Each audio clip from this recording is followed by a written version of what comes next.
Hi, this is Amber Satterthwaite, Curator of Education and Museum Programs, back again to share some more information with you about enslaved people Charles Drayton wrote about in his diaries. Now, he mentioned over 190 people by name over the course of several decades of keeping these diaries. Some of them he wrote about very frequently. Some of them he only mentioned by name once or twice. So the family I want to tell you about today actually falls into both of those categories.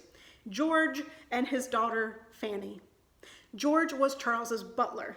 And you might be familiar with the role of a butler in a gentry household.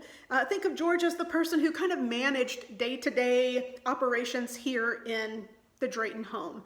He supervised the other men who worked in the house. He managed the movement of people throughout the building.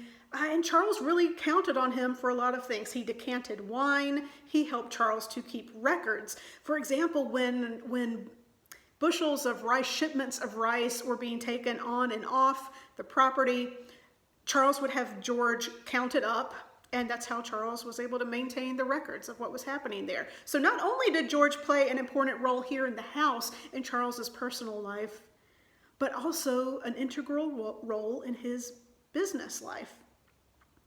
Charles and George were around each other a lot. And in Charles's mind, they had a good relationship. Charles really trusted George. He counted on him for so many things.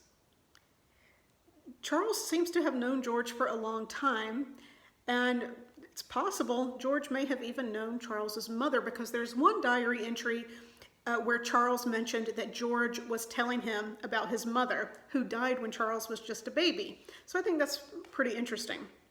Now, when people died in Charles's life, he often recorded those deaths in his diaries, and like most of his diary entries, they were generally pretty straightforward in just him telling what had happened, who the person was, and about their death, and then he moved on to another subject most of the time. But when George died, Charles took a very different tactic in how he approached that in his diary. And he wrote a diary entry that I think is kind of ambiguous from an emotional standpoint, because he's writing about a person who was so important in his daily life, who he spent so much time with, but at the same time he was writing about a person who he felt was his property, who he legally owned, and who helped him with his business endeavors. It's a very complicated relationship that existed between Charles and George. Whether or not George felt that they had a good relationship, we'll never know. But this is what Charles had to say when George died. "Poor George, my bustler, died. The death of a longtime deputy is a great loss, even though not very active. A mutual knowledge of tempers and customs and long association create affections, the cessations of which leave a blank in our routines in life, not soon filled up." A couple of weeks later, Charles wrote about George's daughter, Fanny, who also died. This was the only entry about Fanny in the diaries that exist. He said, "Fanny, George's daughter, died childbearing. She too made a blank."